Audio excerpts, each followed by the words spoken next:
All right. Hello, hello, hello to everybody out there listening and watching us currently. Welcome to Melanin and Moonlight. I am one of your co-hosts, Tyrell Collins. I'm the other Vernon Scott, and welcome to the podcast, everybody. Here we are for another week, or bye week, Yeah. whatever we're going to go with is something. All right, be quiet. How are you doing today, Tyrell? I'm doing good. I'm doing good. It has been a good week. It's been a busy but like steady week, so I'm always glad about those kind of weeks. So, Good, good, good, how good. about Yeah, you? um, doing pretty good. Excited for this little spring break is coming up, Yeah. so really happy about that. Choosing rest and relaxation is going to be at the forefront. So. Yeah, I'm Always, excited. always, always with intentional choices. Look at us. We trying to grow.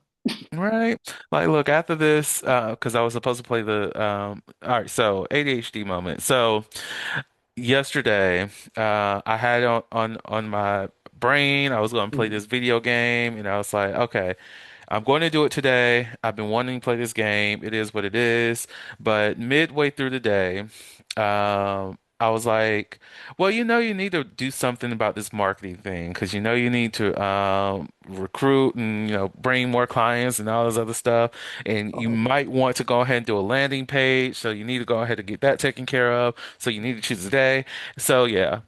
Still haven't played that game. That's going to be what I'm going to be doing after this meeting, I hope.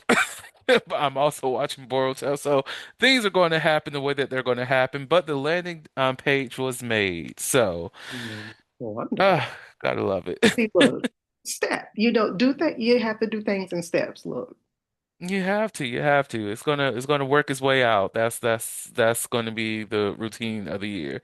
Exactly. Um, but yeah, so I guess to start things off, and speaking of this year, this crazy behind year that we happen to Mhm. be living through, that's Uh, exhausting, but also beautiful in some ways. Mhm.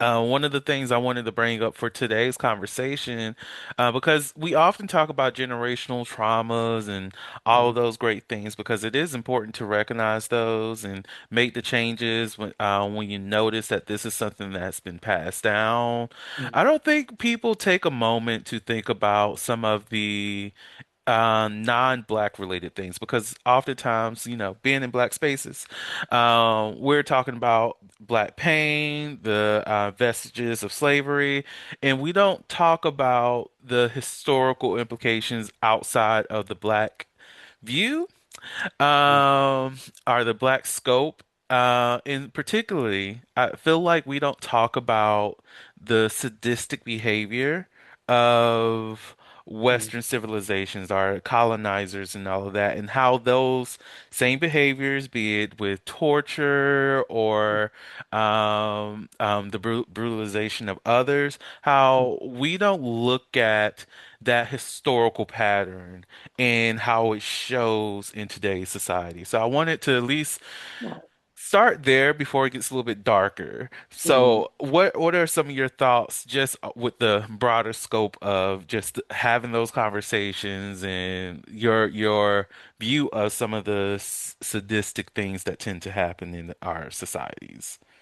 Yeah, I mean, torture, has always, of course, been a form of power, right? So, Mm, and obviously in many retrospects, I mean, it's always been even used as obviously as a legal tool, a religious instrument, right?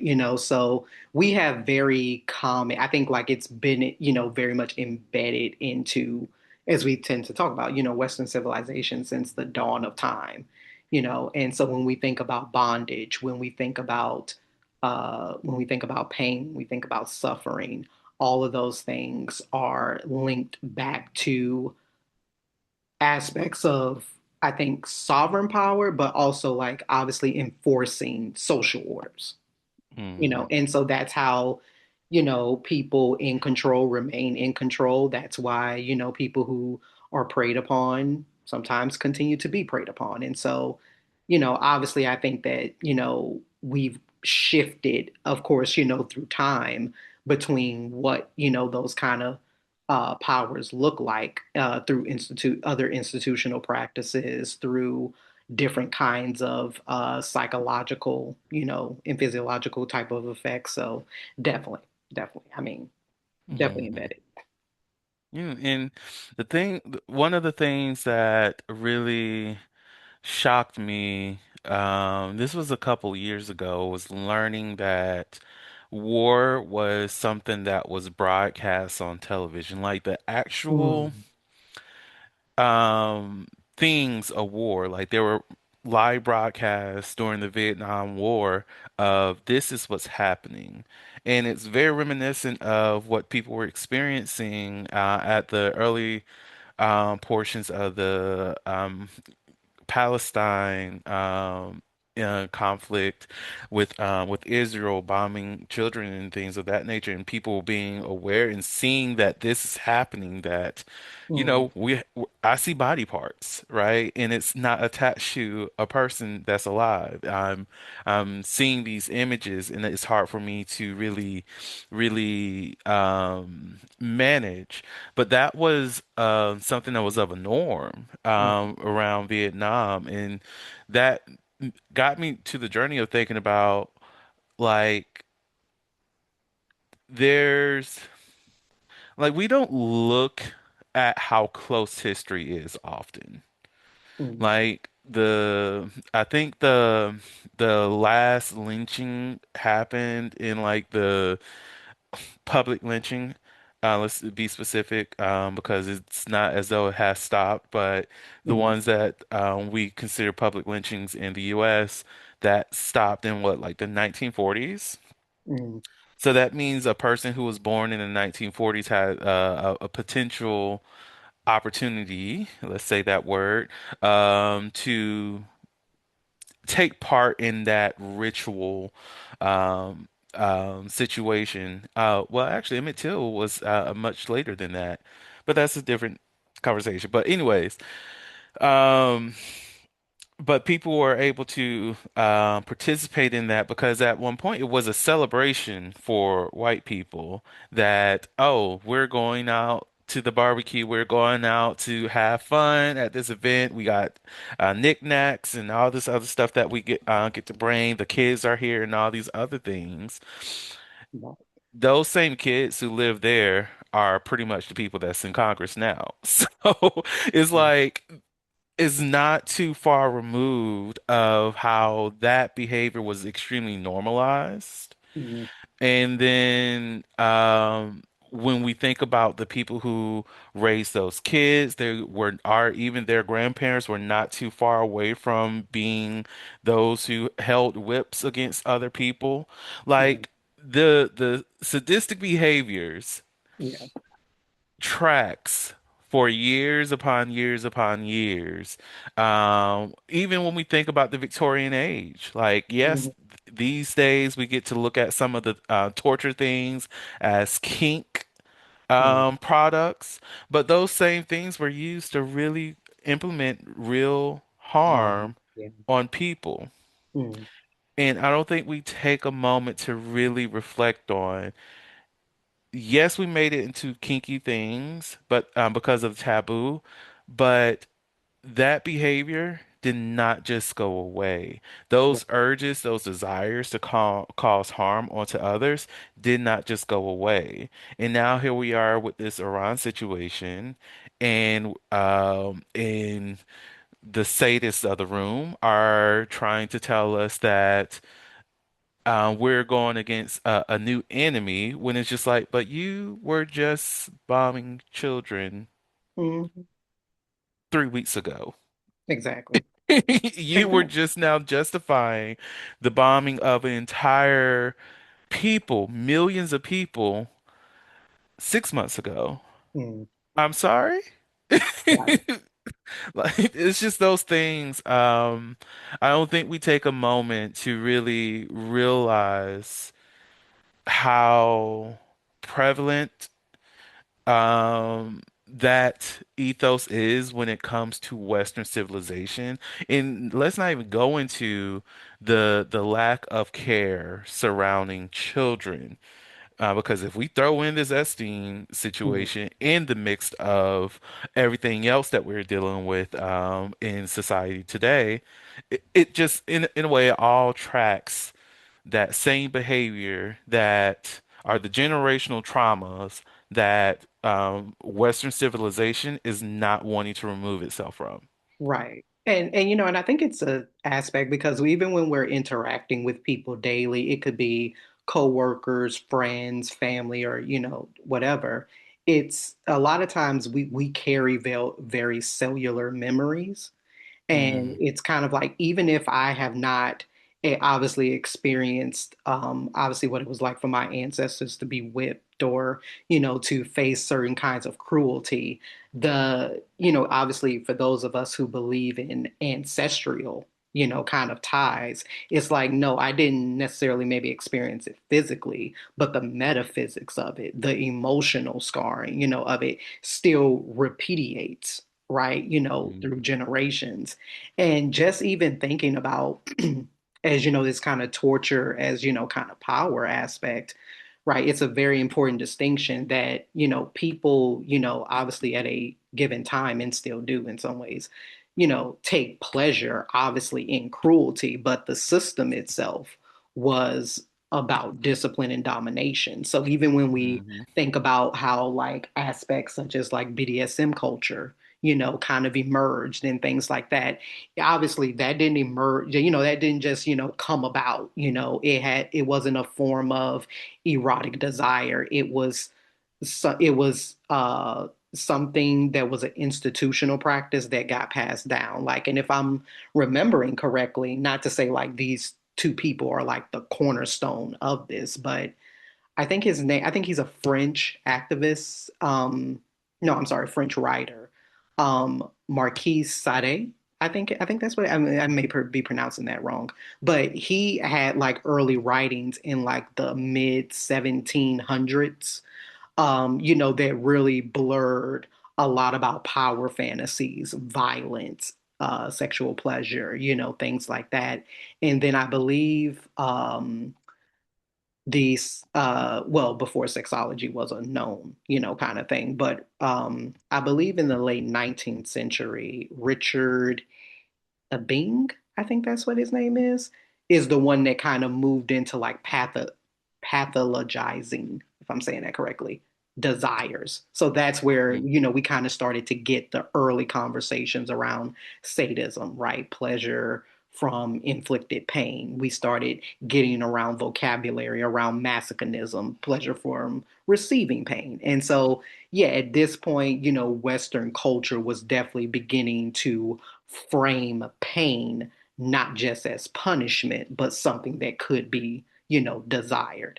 And mm, again, in erotic spaces, in public, in civil spaces. So it is to kind of twist this, or I wouldn't say twist, but to move into this kind of different narrative where we don't have to think about the power dynamics.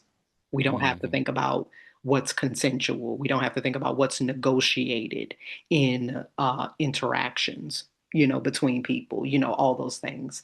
So yeah, I just think that, from where it is that certain practices or ideologies stem, it's very mhm. interesting to see where we, have gotten to be now. Right. And this balance or this desire to punish others is somewhat part of the reason why I personally don't like the way our Mm, criminal justice system operates because I do believe punishment, yes, we can look at punishment and what that may look like, but we don't focus on the redevelopment side of things mm, enough, in my opinion, right. because it reminds me of the phrase "cruelty is the point," right? Mm, So I'm going to create a system where cruelty is normalized and sought after, and people advocate for that, and not realizing that the same advocacy that they have for for others can potentially be the same advocacy for their own punishment or the punishment of a family member who Mm, may not deserve all of that. Or let's say they do, but also may be worthy of some bit of empathy because oftentimes we don't end up in these certain spaces or committing crime because we just woke up one day and was like, let me crime.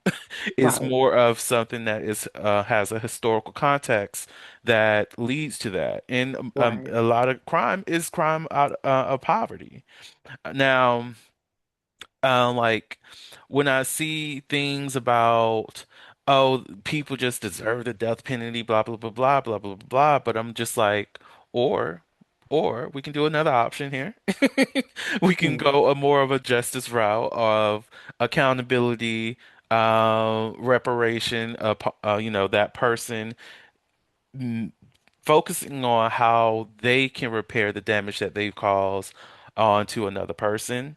Like it's the when I think of a lot of the systems that we have throughout this country, a lot of them cause an immense amount of harm to innocent people just for their desire of wanting to live. We mm, have healthcare that punishes people for being sick. We have an education system that punishes people for not being smart enough. We have, of course, the justice system. Like we have so many things in place where I don't see a glimpse of a thought that says maybe empathy will be the best thing to implement here. mm. I hate it. Absolutely. Man. Yeah. And I think it's very interesting to, talk about what is punishable versus what's not because I also think that that's why we tend to speak about justice as well, at least for me. I know I've always tended to view justice as this very flawed concept because at the end of the day, to me, justice, is, comes down to a jury of people who have their own biases about what is right and wrong. So, justice for you may look one way, justice for somebody else, looks another way. And depending on the crime or what has been committed, that colors, the nature of your view. I mean, something that, we consider to be very obviously heinous in society.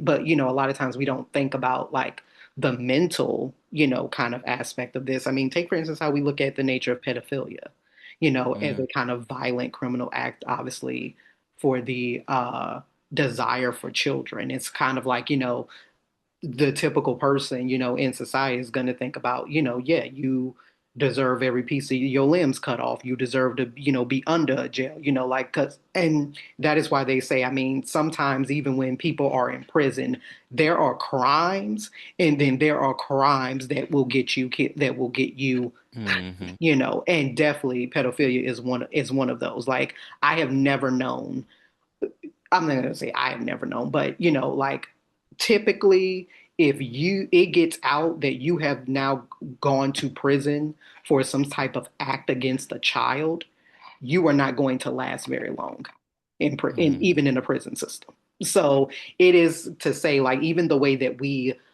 color code criminality is is a kind of violence and it obviously is a kind of violence in itself. The fact that yes, you may be able to shoot somebody, and you have murdered somebody or what have you, but you can serve a 40, 50 year, sentence for that or a life sentence. But if you hmm have harmed a child in any way, that, it's like in society there are lines that, like even what you would say sometimes the worst acts are, still things that you don't cross. So, I just, when we think about the nature of just violence and torture, it really is one of those things where what does it mean to play with power Hmm. when your mind and your body has historically been controlled? Hmm. you know, and moving into how do we, I think, as we continue to move forward in society, how do we avoid, I think, replicating racialized and, colonial types of violence. Right, You know, exactly. so, And I think the use of, pedophilia is a great example because that is actually one of the things that I tackle with too, because I know mm, for a fact, because I know how I am for a stranger. When a kid is violated in that way, mm, I'm like, let me go outside with them. Let me have a little bit of I just want to mhm, talk to them. I just want to have a conversation. It's just going to be words. Like it's mm, going to be bloody words that's just going to happen. I know that's how I react to it, right? mm, And then so when people are just like, yeah, go ahead and, kill the person, I understand it, right? And mm, then I also, because of me being a person who may have or have, well, have clients who've, mm, um, um, uh, perpetrated sexual assault upon others. And of course, as a professional, I'm going to give empathy towards my client because this is a space for compassion, and that's what I make, right? mm, Um, and that's what I do. So it's like I also challenge myself when I think about those broader conversations about how the legal system is to be at play here. mm, And I think about like I know how I feel internally about this thing. And mm, I understand how we get to this point. And the thing that I challenge myself is am I going to the bloody aspect because the blood is the normalized response because of the society that we live in, because mm, we've all been, socialized within this sadistic Western ideology? mm, Or is this something that I feel as though is just inaccurate for the crime? the crime. And uh, and unfortunately, the answer to that tends to lend on the is not the just approach here because if I can dismiss a lot of those things, not in like it's wrong or not wrong, if I can dismiss and show compassion for a person as a professional in the work that I do, that does not discount that that same thing can happen in a legal aspect Right, and still find justice and accountability and reparation and um, healing for the victims and survivors of these situations because when we because just working in the system a bit, knowing that many upon many child victims and survivors and adult victims and survivors do not the people who cause the harm to them don't get enough time or they're not even in jail for an extended period of time. But the main thing that many of those individuals want is one for their experience to be heard, but actual justice. And many of them don't want the person to die or anything like that, but they do want that mm, person to be you know, punished. That's the best word to right, put it. yeah. But not like killed or anything. But they do want them to be punished for the crime that they committed Mhm. onto them. Exactly. And I think that that's why it gets into a very sticky territory for how we even think about just how what our legal system does, right? Because it's like, the legal system, and I've even heard a lawyer say this, is kind of like, I can represent you and despise you all at the same time, so like the disassociation that has to come with a lot of people's professions when you are, I think, in, like mental health services such as yourself, or, you're in legal, aspects. It's kind of like the disassociation that is kind of like, if I am a lawyer or some type of attorney, that I have to defend somebody that goes against every maybe value that I have, every standing that I have. But because of the fact that we live in a country where, yes, everybody is entitled to a just defense, and you are not, and you are innocent until proven guilty. And so we see that with a lot of like our laws. I mean, like when we think about the simple case of like stalking, for instance, I Mm, mean, like you can document, obviously, if you are being stalked, you can try to report it, but it's kind of like the police cannot technically do anything unless something has been done to you. And it's like, what? Like, so it's like I have to almost pretty much be assaulted or almost mhm, lose my life for protection, or, just a lot of these kind of backwards, kind of things that we think about. And again, there are always, kind of legal loopholes, to things, but it's like as we think about law and justice, it's like there is something ingrained that needs to the foundation of it, that it was built. It's mhm. like, yeah, we need to go back to the grindstone. Yeah, because a lot of these things they don't make sense, and they don't make sense. Or even if they do make sense, it's like how many times do we need to see something happen Mhm. before we innately say like this ain't working? It ain't Mhm. working. And this kind of brings me back to that concept that cruelty is the point because like you mentioned with the stalking situation, you know that this person is going through mental harm, you know that this person is afraid, and I get I can't really do anything until a person does something, but if I have documented experiences of this person behaving a certain way, then that is enough proof in and of itself that maybe some intervention needs to be done. Mm, But that's also going into the discussion that a lot of our legal system is here for it's not to protect anybody. The best way of putting it. It is to just respond to the trouble when the trouble mhm. happens, to protect property and not human lives. Yeah, Is not to reduce whatever stress that you're experiencing. It is for you to find the solution and hope that it works. yeah, In so long as that solution is not criminal, yeah, because stand your ground doesn't work until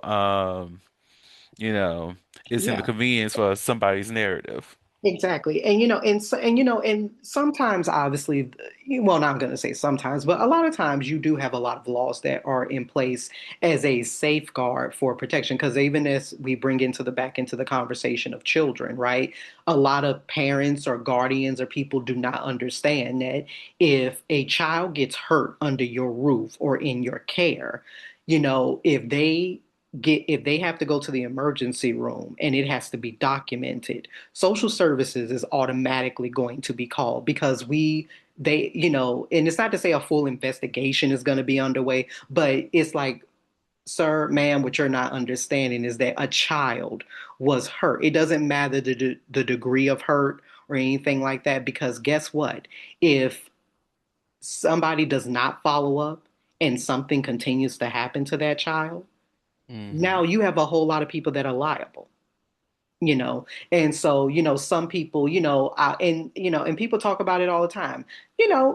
Children are mischievous, they doing things that they don't have no business doing. You get a cut on your hand, you have to go to the ER. Guess what? Somebody's going to be Hmm. called to Exactly. ask some questions, and in those kind of cases, case management, social workers, they're going to make the best determinations about, this was just an incident, or does this merit further investigation. But people just have such a vitriol, to when something happens, regarding children, no matter if it's intentional or if it's not. And it's kind of like, no, we have just due processes for reasons. And, Hmm. so, sometimes it works, sometimes it Right. And that's part of like being a mandated reporter makes you want to isolate more, to be real, don't. because it's like I don't want to go to a family event when I know that person may go too far. Not that this happens in my family, thank the Lord, but that somebody might go too far and hit their kid in front of me because now I'm in this place where I'm legally required to act in a certain way here and you're going to be upset with me for how I had to do because guess what? If that happened to be on camera, if that happened to be something that others are starting to talk about, and now we're figuring out who all was there, and my name comes up and I didn't do anything about it, now I lose my license. I don't know. Don't invite me to these places. Don't, don't add. This is Well, why it's important for people to be not saying, first and foremost, don't be abusing your kids. And the second thing, also don't be abusing your kids and putting it online because you don't know who's in your audience, who's now actively now responsible for the safety of your child because you expose your child's harm to the public and them having to follow the things that they need to do legally. And yeah, you're exactly. It's trying to like, figure out why. what did you think was gonna happen? Like, okay, you know, What, can we do I can't, math? I can't. What are Mm. we doing? Yeah, it's kind of like, and that's what a lot of people don't realize. Like, you have to be very conscious about your actions, Hmm. So, but yeah, what can we do? And it's Yeah. one of those things where I think that again, as we move forward, I think that we have to think about again this historical kind of aspect that we have towards torture and power and how that shows up in our family spaces, our workspaces, and what can we do to mitigate that as much as we can, because of course we cannot Hmm. take on changing entire systems ourselves or changing entire Right. behaviors and actions ourselves, but we can be a part of putting more good out. Yeah, Exactly. Exactly. yeah. If your first thought is violence, take a second thought, please. Exactly. Figure out Exactly. why we're there. Why are Exactly. we there? Is there something else that we can do? Hmm. Usually, yes, a Yeah, lot. absolutely. Anything Uh, else to wrap up? no, no, no, no. What's on your radar? Oh, well, speaking of trying to be better, something that came up during, a previous discourse is obviously for any of our listeners, for any of obviously people who watch us, we are some Brandy fans, especially I could, speak for myself.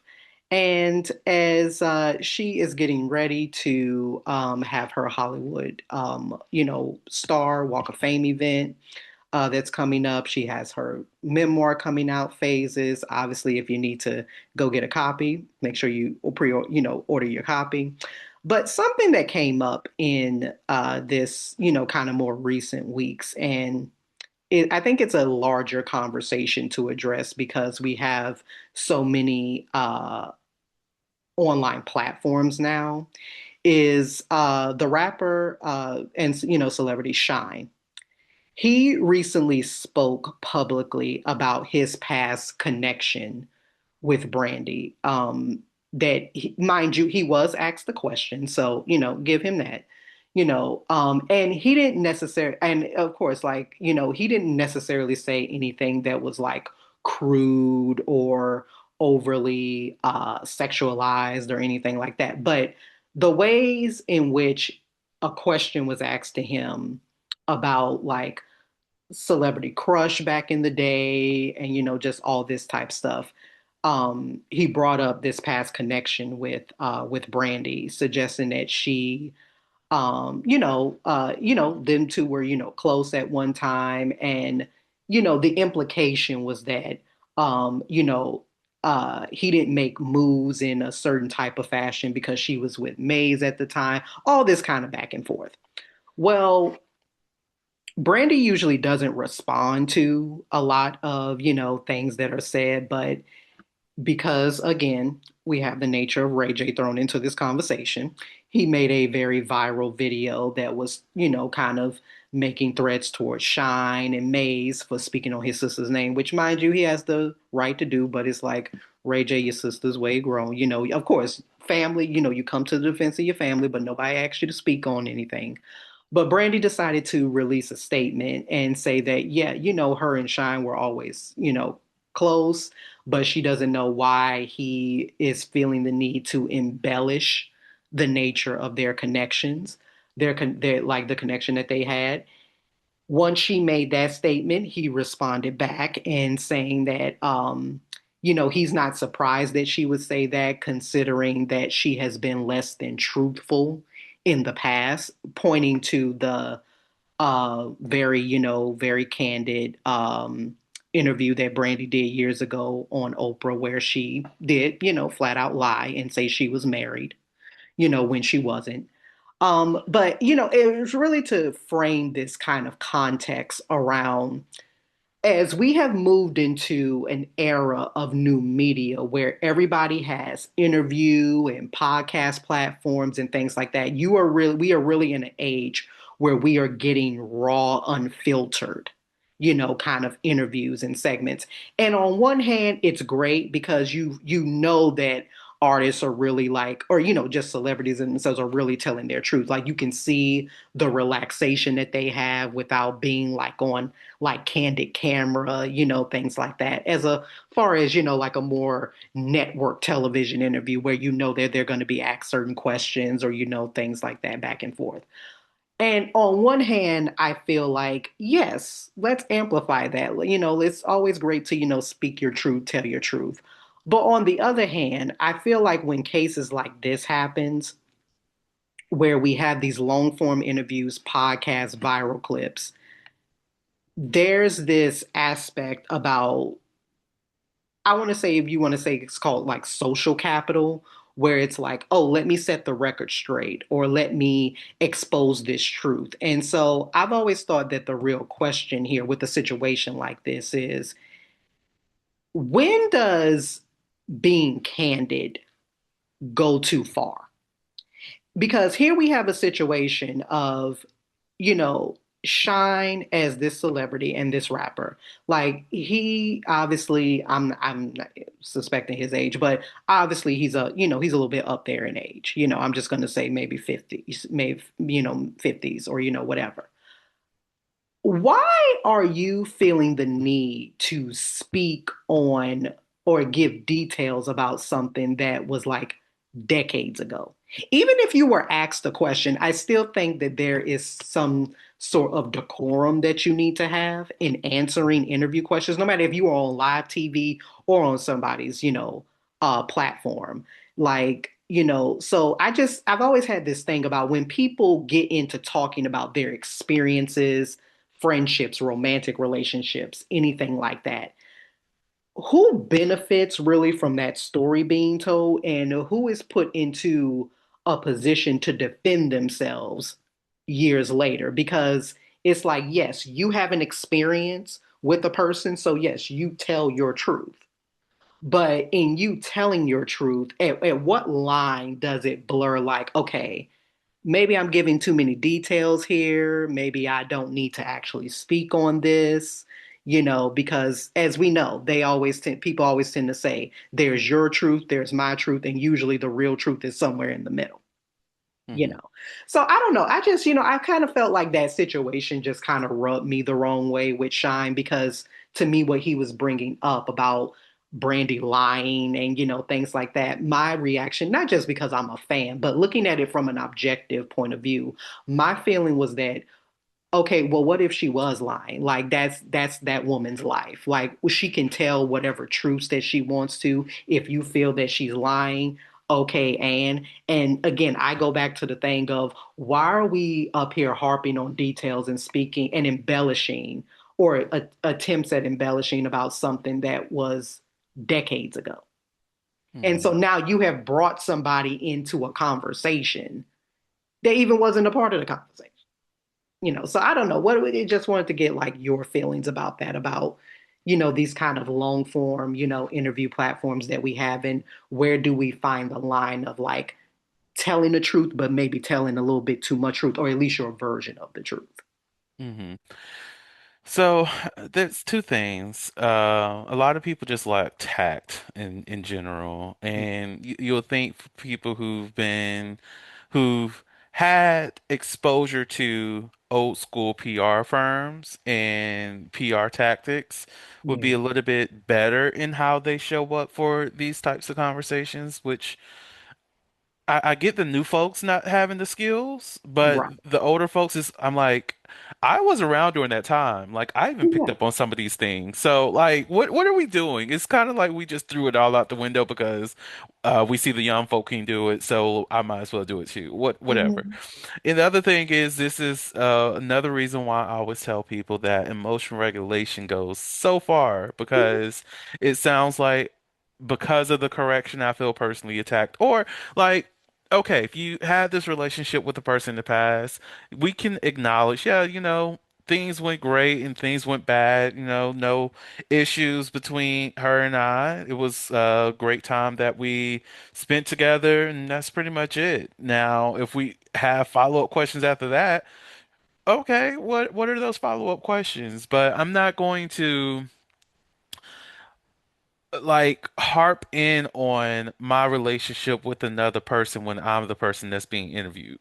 Exactly. Because I want to talk about me and Yeah. not that person. Like, I'm glad that you recognize this. I'm glad that you know. Am I here to gossip? If I'm here to gossip, I can give you a little bit so that you can have your little, um, um, media bite, but I'm here Mhm. for my conversation. Let's Yeah. talk about that.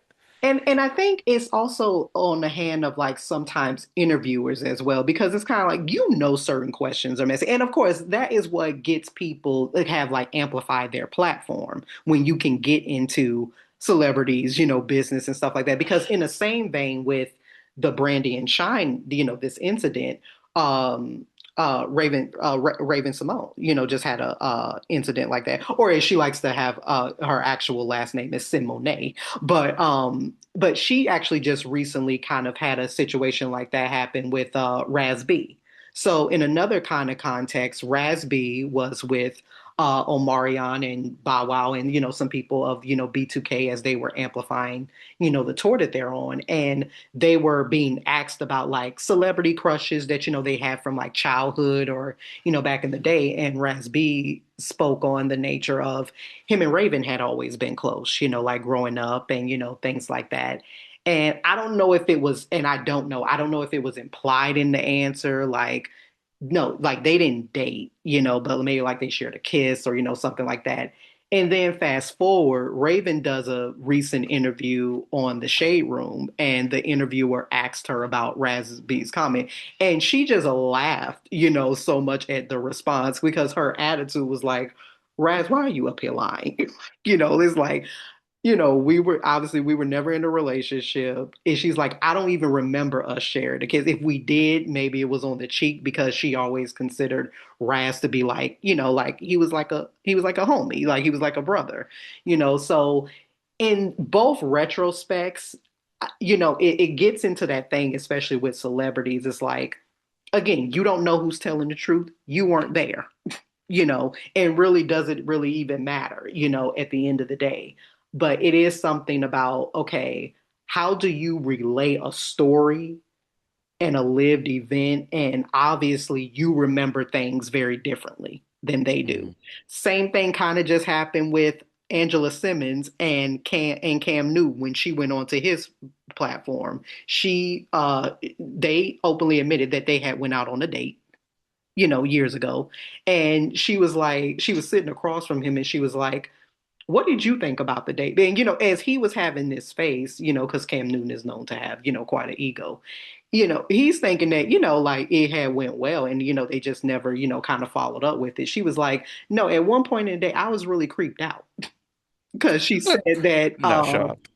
as he was making jokes that she didn't really find to be funny, but it's like he was patting himself on the back because of his joke or something along those lines. But again, it goes to the fact of, even when you have somebody like Angela Simmons and Cam Newton sitting across from each other, again, just how we go to the very simplistic aspect of two people having a very different experience about what happened. And I think in a casual sort of standpoint, we know that could be messy when you're just a day-to-day person. But then when you are a celebrity, because we live in this age of social media where in a climate where clips go viral, narratives spiral quickly, like anything that you say and you include another person's name, now that is about to be blasted to millions of people. So it's not just casual conversation.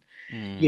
So I just, I find those incidences to be, very interesting. But I think ultimately bringing up another person's past without their consent or permission, I think it's about the way that you frame it. So in that retrospect, what happened with Shine, I'm like, yeah, people are allowed to tell their story. Like that's his experience. Like he was being, and again, it's not like he brought it up out of thin air. He was being asked the question, right? And I don't think that revisiting a past is inherently bad, or celebrities don't, I think, owe, you know, some kind of permanent silence about their experiences. Of course not. But I do think that the ways in which you bring up things, and the ways in which you frame incidents can just have very ripple effect. And then why do you Hmm. feel a need just because Brandy responded with what her experience was, that now you feel the need to reply and call the woman a liar? Now, regardless whether or not you think that or not, so now it just gets into this tit for tat thing. Hmm. Like, and I feel like in these moments, just ex like don't see myself, unless it's something egregious.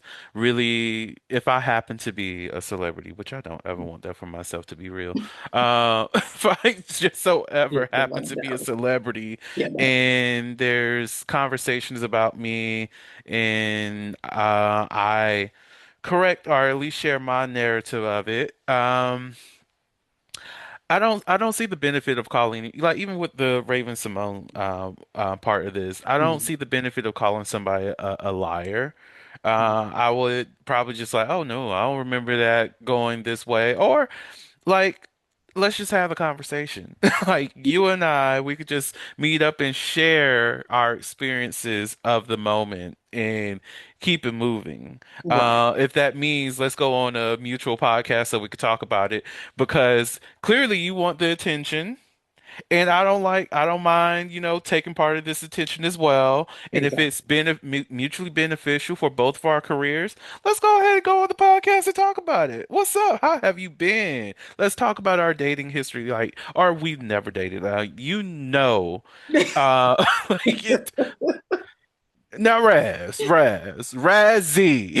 you know Right. that was the rumors of the streets because we would look cute together, and I know we look cute together, but we won't ever be together because I got my Exactly. white woman. And you know, Exactly. And you know you was a little brother.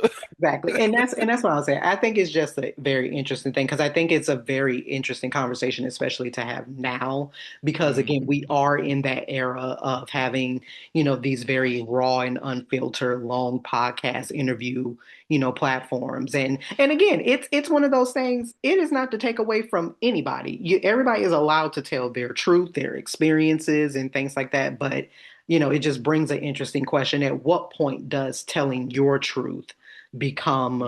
rewriting someone else's narrative without them?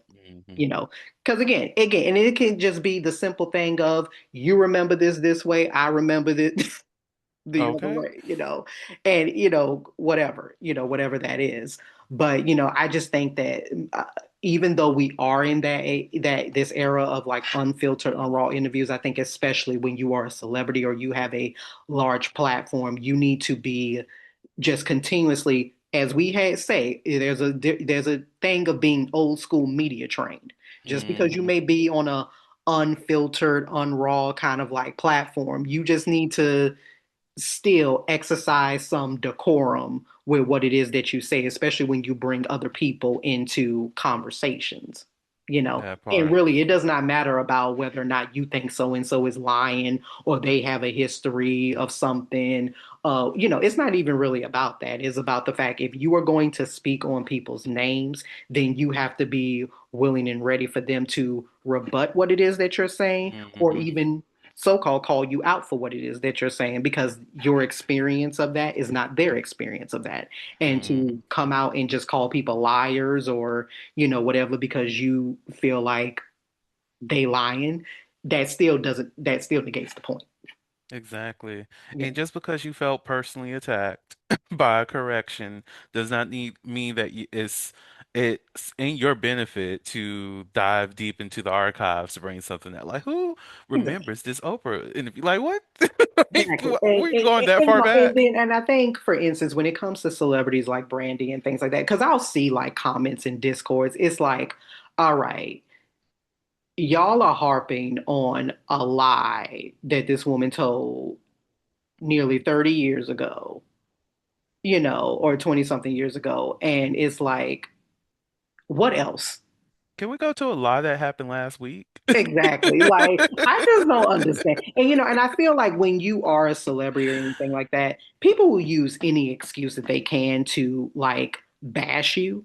And even Hmm. as I was watching an interview because Monica was on Michelle Obama and her brother's podcast Oh. recently, and had a very nice conversation. And I loved how Michelle Obama, how she brought up because she did go to the Boy Is Mine concert, and she was saying to Monica, she could tell how like very protective Monica is of Brandy. And Monica was definitely agreeing because after everything that they talked through and worked through, one of the things that stuck out to me about what Monica said, she brought up the incident about when Brandy, had to, walk off stage in Chicago because of, her health and everything. And she was like, and I think this just not speaks for Brandy, but this just speaks for everybody. For somebody that has lived their life in the spotlight, that has given you decades of their artistry, their talent, their time, it's like, can you not just show some grace? Can you not just give people the benefit of the doubt? Hmm. you know so I love the fact that she brought that up because I think not just again for Brandy or for her, but I just think for anybody, celebrity, non-celebrity, it's kind of like for all the things that people do in their life, people are not the sum of a moment. People are not the sum entirety of a mistake here, a mistake there. We're human. Nobody is Hmm. perfect.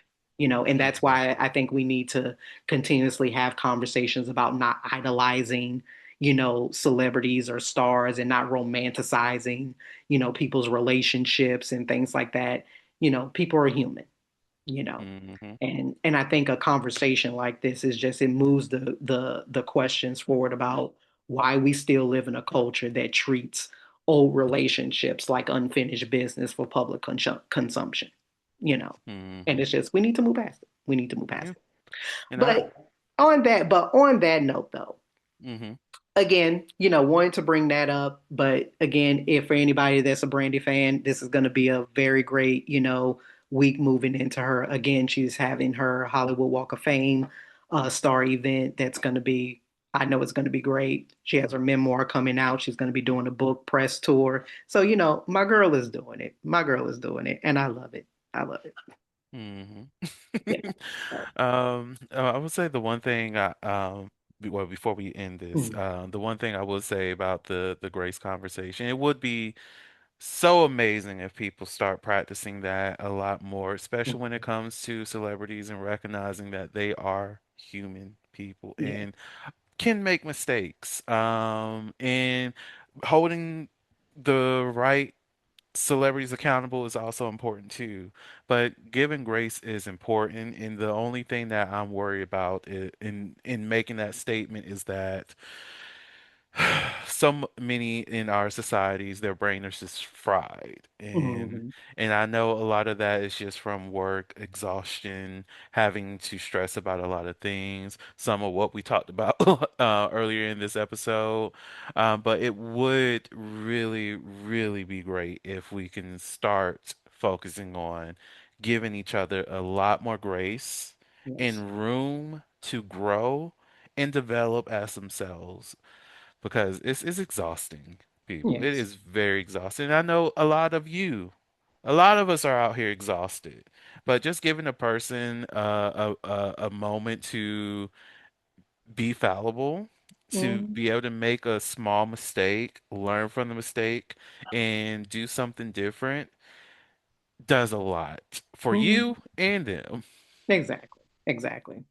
And so, and speaking of giving grace, to people, giving grace in relationships is a very, continues to be a very tough conversation. And, it's like, hey, we've all heard of the phrase, age is just a number.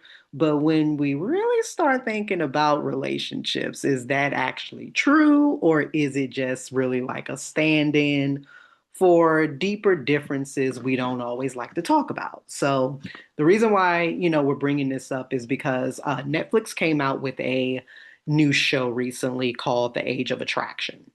And it is bringing together, the concept of the show is bringing single people together with noticeable age gaps. And really as asking the central question, can attraction and override really like lived experiences? So bringing again these individuals together, nobody is allowed to talk about age. Nobody is able to ask about age. And so seeing about what connections are there when we get to a place of people have locked into who they've locked into. They get, those ages do get revealed, to one another. And then it's about seeing about, okay, can this actually work, in the real world? And, so they test out, kind of living together in a temporal space. And then, hey, if that's going well, now we're going to introduce family and friends into, this equation. And, yeah, I just think that, some couples thrive, others, struggle, and it's actually really not because of the age aspect, but it's about life alignment. And I think that this show really made visible a lot of times where age is never just about age, right? Age always has these invisible layers to it that get prominent: life stage, financial stability, your emotional maturity, cultural references, right? Um, Even just the nature of social energy, right? If you are somebody that your life is a little bit more routine, or you may be a little bit older, obviously you're not in the stage of your life anymore where you just like go out three times out of the week and things like that. Family expectations. So, in all, I really thought that in a lot of ways, this show was really interesting in some ways, to really kind of like the aspect of like asking like for the other reality show is Love is Blind. I think that this show really acts is age a kind of non-factor, and I think that what this show really reveals is that when people say age doesn't matter, I think what they're often saying is that yeah, we're compatible enough that the age gap doesn't disrupt our connection. So yeah, I just wanted to, as we're talking about the frame of the age of attraction, they're definitely not going to give away necessarily spoilers or anything like that, but just why do you, for your perspective, why do you feel like age is such a kind of always like hot topic that is very much debated in spaces when it comes to potential romantic connections for people? So this is going to sound weird. Now, this is my opinion, not fact, but I do believe that a lot of the reason why age is a huge hot topic is because of the um the amount of people who are hyperfixated on pedophilia. And Mm, not saying that they themselves are, but in the aspect of I have to find a mm, pedophile. I have to find somebody who's attracted to the very, very young person, which, like when we think about the sexualization of kids and stuff like that, right? mm, Um, that happens in the home before the kid even goes out into the public. And what I mean by that is the kid has to wear a certain thing so that others don't find that kid attractive. So now we're already in this conversation of sexualizing the kid. mm, Weird.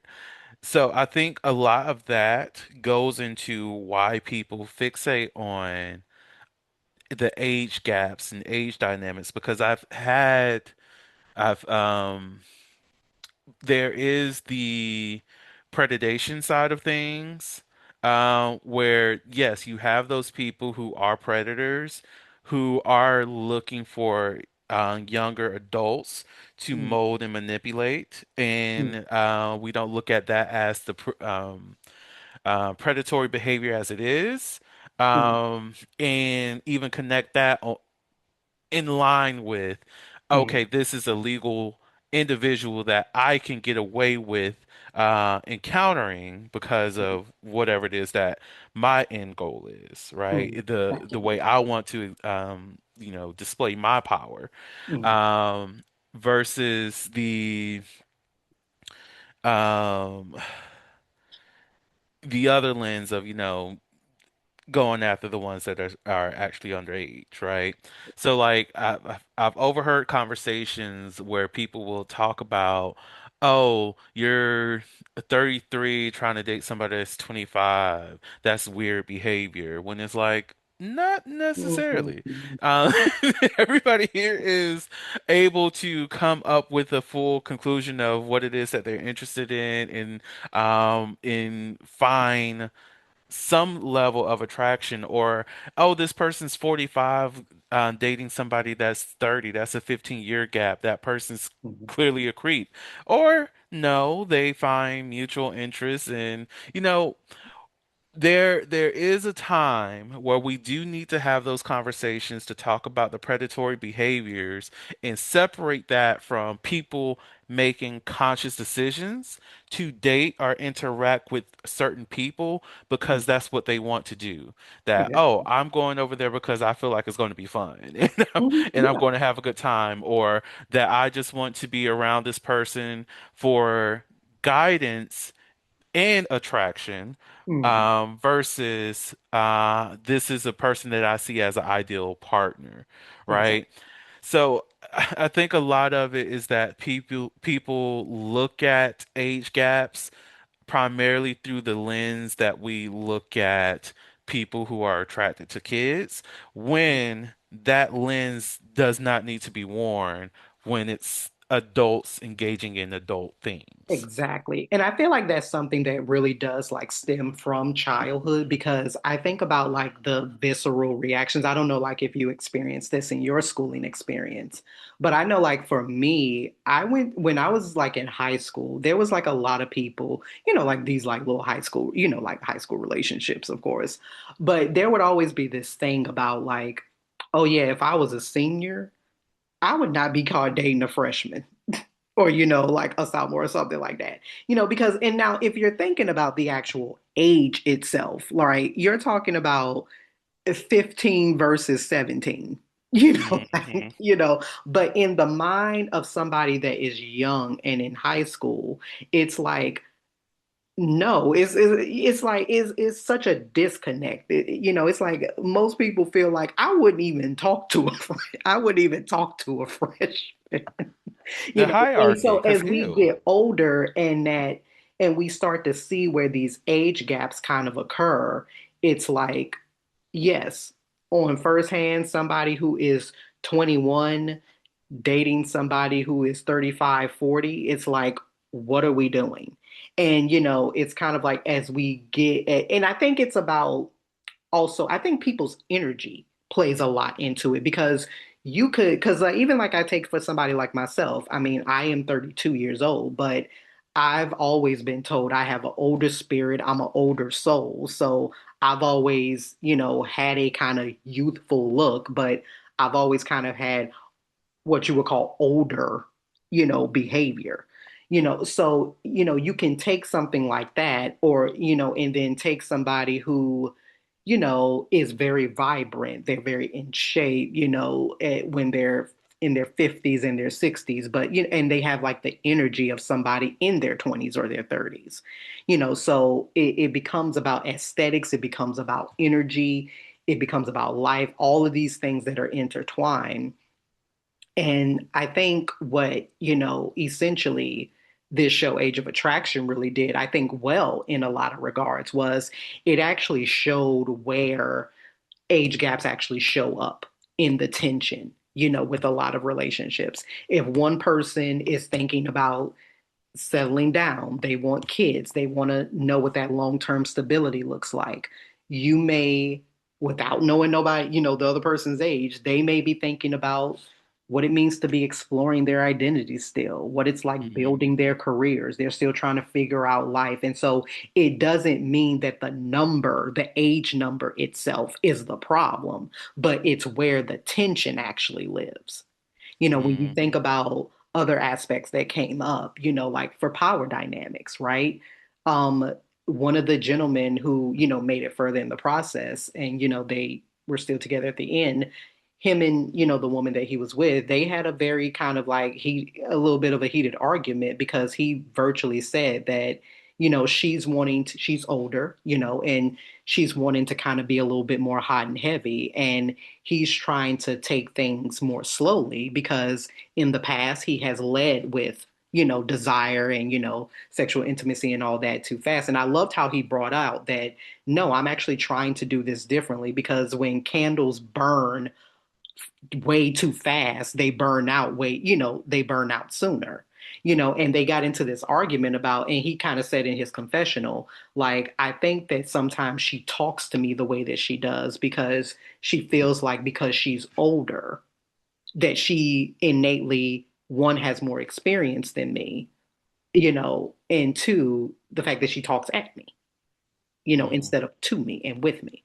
So again, just all of these kind of different, kinds of dynamics, that have played from, experience, finances, emotional. And I think what those things are symbolizing is that it doesn't make the relationship unhealthy, but it does require awareness. And that's where I think I've always stood with people who are together with age gaps. It's like, let's not be ignorant, right, to certain things. And I think most people, I think, know that they know that they're going to get stares. Like one woman brought up to her guy, she's with a guy that's younger, she brought up to say, like, yeah, we would have to learn to laugh at a joke, like if somebody thought that like you were my son, you know, things like that. So again, just learning how to navigate those things. But, I think the part that makes me frustrated is that when you're entering into a dynamic, when you just have this, you're living in this micro system Hmm. and you're not really having these awareness conversations. And I think Hmm. that's the part that, I'm like, okay, really, this is what we're doing. Hmm. And then like I well, I do enjoy the social experiments that come along with some of these Netflix shows. Like we already talked about Love is Blind, and then here we are with this one. Mhm. And it's a great way of, channeling more thought-provoking conversations about these particular dynamics or what attraction, love, and relationship means to a lot of people. The thing that is very the the the aspect of this works because it is a controlled environment versus how it may work or may not work in other controlled environments because to my knowledge you don't know the person's age until it's revealed, Mhm. right? And it's like these same conversations could still happen Mm, earlier on, once we know the age of a person, and it's just like, okay, I see that you're this age, I'm this age. Do you still feel comfortable? All mm, right. Yes, you feel comfortable. Now let's talk about what this dynamic means for us. I right. need, like you mentioned, the power dynamic because of the age. I feel like I know more because I've been on this earth longer. I have more experience and all these other things. Though some of that is true, does not necessarily mean that you cannot have an honest communication with me as Mm, peers, mm. as Okay. partners, versus someone who's learning from you, Exactly. right? And I think that's where a lot of people get lost in the sauce when it comes to these age gap relationships is because they're looking for a mentor and not a partner, or they're Mm, looking for a mentee and not a mm, partner because I want to mold this person in let's say non-manipulative, well, molding is manipulation, but in a non right. It's not intent. malintentioned way. I want to mold this person into being a better version of themselves, which is great. But how are we identifying a better version of themselves if we're not having a conversation with them of what better looks like for them and Right. figuring out how I support that image that they see is better for them versus what I see for themselves? Right. And definitely, and I agree with that. And something that I did love about what the show did was, and again, this was just the first season of this show, but it kind of reminded me how I felt when Love is Blind came out. I love the fact that the show really was not messy. Like how we think about like traditional reality shows, like they get to a certain point where it's just like, okay, you can tell that this is really, I mean, we know that reality shows are scripted. They have to push certain narratives and things like that. But I actually like, reality shows and especially like dating ones like this, where you can actually really just focus in on the couples. And even from like the small arguments to like the larger arguments that people have, Hmm. I think that they're great, case studies for when things, for when things come up. One of the couples that made it, past the promise stage, but they kind of broke down with living together, it is because of the fact that they had certain life things that they just could not get on the same page and communicate about. I was feeling like she needed to be more assertive with him because he is an older gentleman. And I felt like when I was hearing him talk to her, I kind of felt the same thing that she had said in her confessional. I feel like the way our communication breaks down is because he's talking at me instead of to me. So in him trying to explain why he did certain things and things like that, the verbiage that comes out of his mouth, because he's an older gentleman, he comes from a different era, a different class, is that, oh, when I did this, this is what I meant, but you're not a man, so you wouldn't understand that, and this, and that, when really all she's trying to explain was that in an incident that happened, she's not saying that he was wrong for how he handled it. She was just saying that it just made her uncomfortable. And so what he's not hearing in that moment is that two things can be true. Like you could Hmm. still do what felt like you needed to do as a man in that moment, but it's still acknowledging the fact that it made her uncomfortable. And then he's also not understanding, not even wanting to open up and ask her about the nature of, like, she expressed that she was celibate. And it was something that he went along with and he respected. But I guess, obviously celibacy is a spectrum. There are certain people that they are okay with doing certain things in the confines of celibacy versus not. But instead of him asking what celibacy looks like for her, it's just that he thinks of celibacy as just one way. So when they're engaging in small forms of intimacy, he feels like certain things push the boundary. So it's kind of like she's being contradictory with what it is that she wants. So again, it's all about, and the things that I saw with some of the breakdowns that happened with some of the couples, because I was actually, not to say surprised, but I was glad to know, and we won't find out until the reunion. But for the show purposes, I think what it was, six out of the six couples that made it from the promise stage to like the living together and, final decisions, like out of the six couples, four of them decide continued to be together. So that was, pretty good. But, I just really enjoyed the nature and the structure of the show. Like, you got to get to see about the problems that occur with social and family perceptions, especially, Hmm. how that plays a part, how lifestyle compatibility, kind of plays a part. Now, the thing about lifestyle compatibility, I think most of the couples that's the first thing that they kind of think about, that they know that they're going to have some differences about. Like, one couple, she's like 22, he's like 38. And so like they were making jokes about the fact that, he doesn't know anything about Hannah Montana. She can't name a Spice Girl, like, and so, and so that ended up becoming like a joke. But it's a joke that so it doesn't need to be like taken as seriously.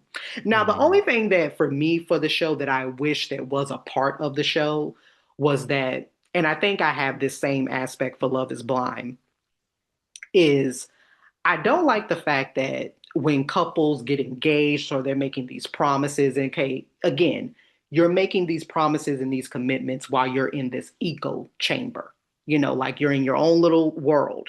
And now when it comes to living together, meeting family, things like that, I don't like the fact that they don't have like a therapist or counselors there to help them navigate it. So it's like they're being all of these couples are being expected to navigate these things on their own when this is a very accelerated process.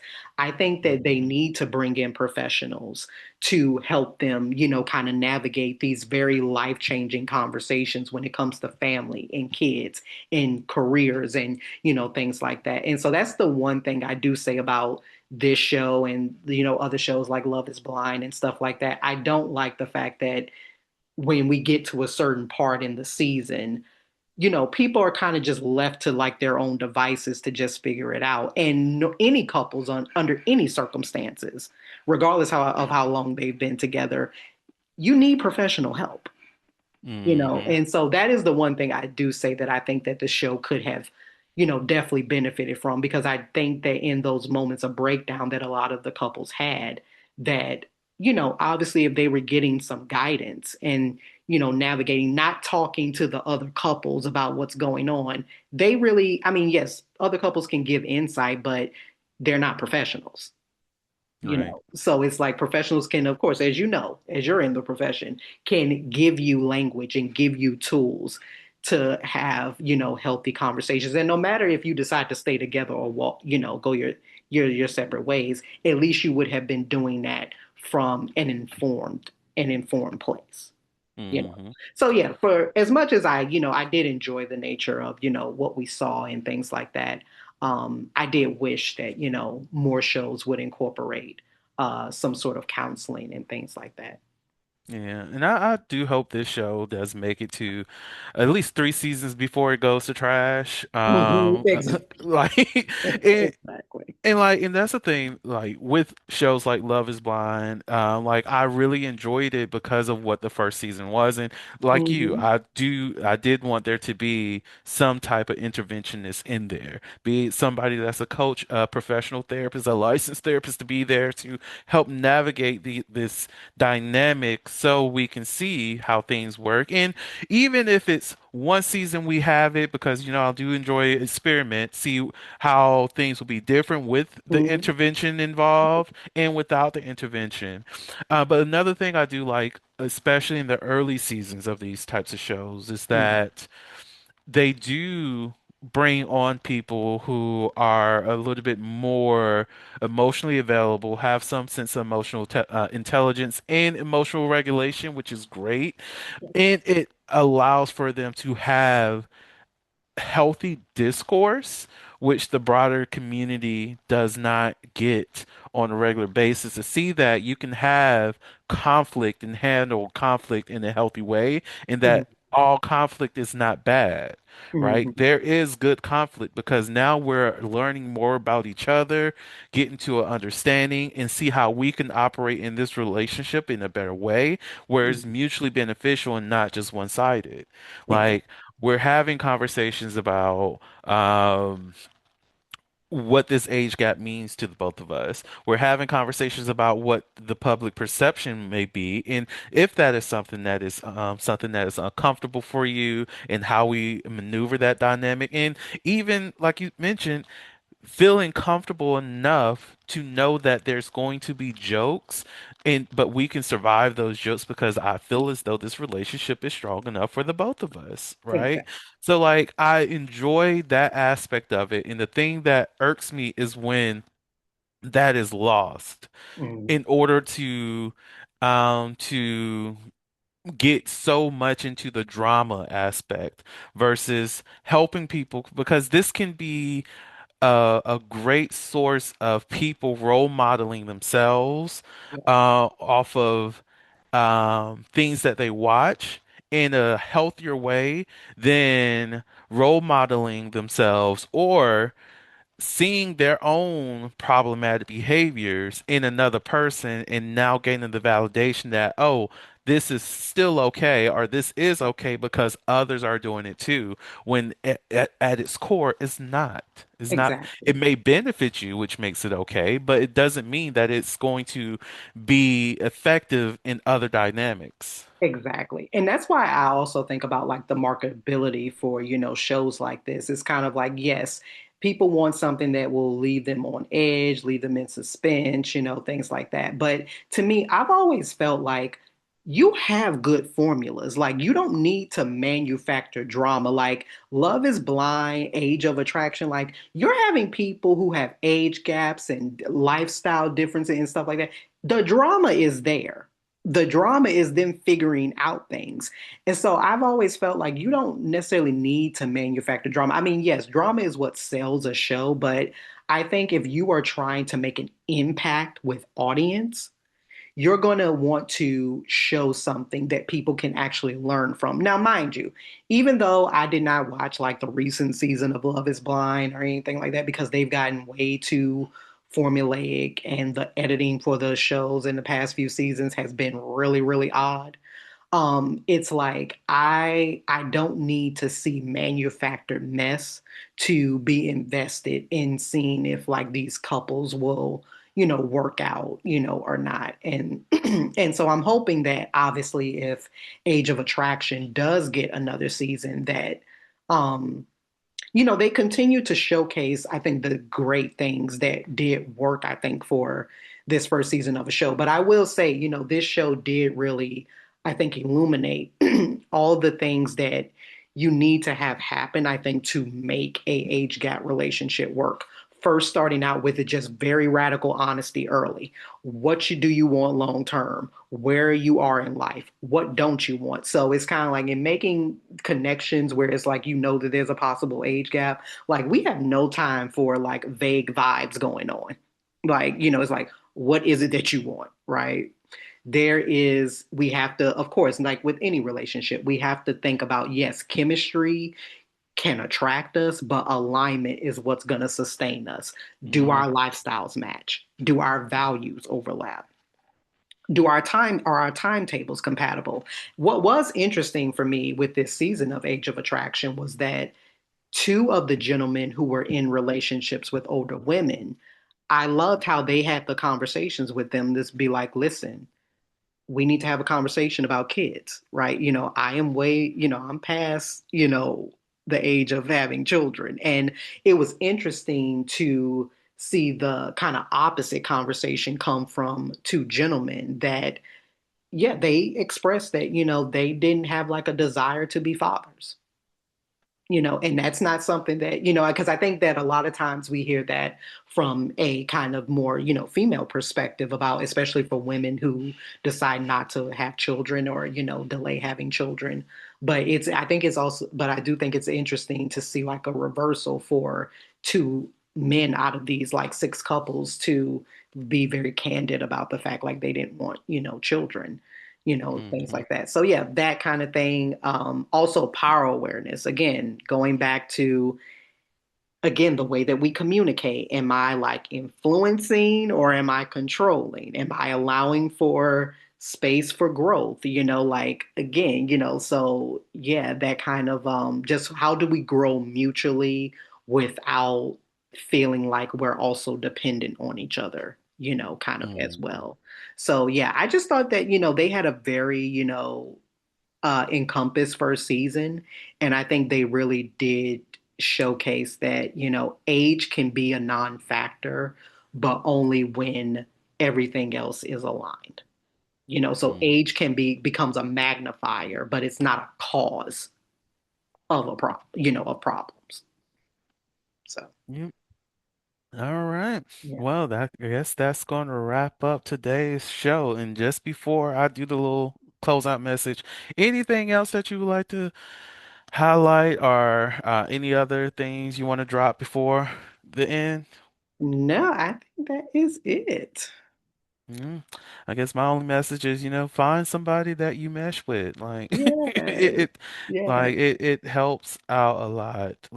And even knowing like people do need to sit with themselves a lot more. It will help a lot figuring out what you want in life, what you need in life, and then just communicate that with the people that you're interested in. And if they aren't on the same page, that is okay. You don't have Exactly. to force them to be on your page. They don't have to grow into, if the person that you're having dinner with at that moment is not aligned with what you want, then that's just not the person for Exactly. you, and that's okay, Exactly. And just as regardless of how attractive y'all are exactly. with each Exactly. And other. just a small note now that you bring that up, I'm just like, I know obviously it can be scary, to be vulnerable, to put your feelings out there and things like that. I just, I've always led by the advice, what do you have to lose at the end of the day? Hmm. Because if a connection is meant to be sustained, you revealing your truth is not gonna hinder that. I think people put themselves into such turmoil in their minds because they're so afraid about if they say something or they confide something that somebody's not going to take it well or anything like that. But then I'm like, well, what's the alternative? You spinning around in your mind thinking about the woulda coulda shouldas. Okay. So just try to be as honest and transparent as you can, and what's for you will meant to is meant to be for you, and if it's not, it's not. Exactly. you know Alrighty. Well, thank you all so much for tuning in to yet another episode of Melanin and Moonlight, your late night space for deep, thought-provoking conversations about sex, culture, and the well-being of the Black community. Don't forget to like, subscribe, and share the podcast to keep the conversations going. Until next time, keep the vibes flowing and your minds open. Bye. Bye.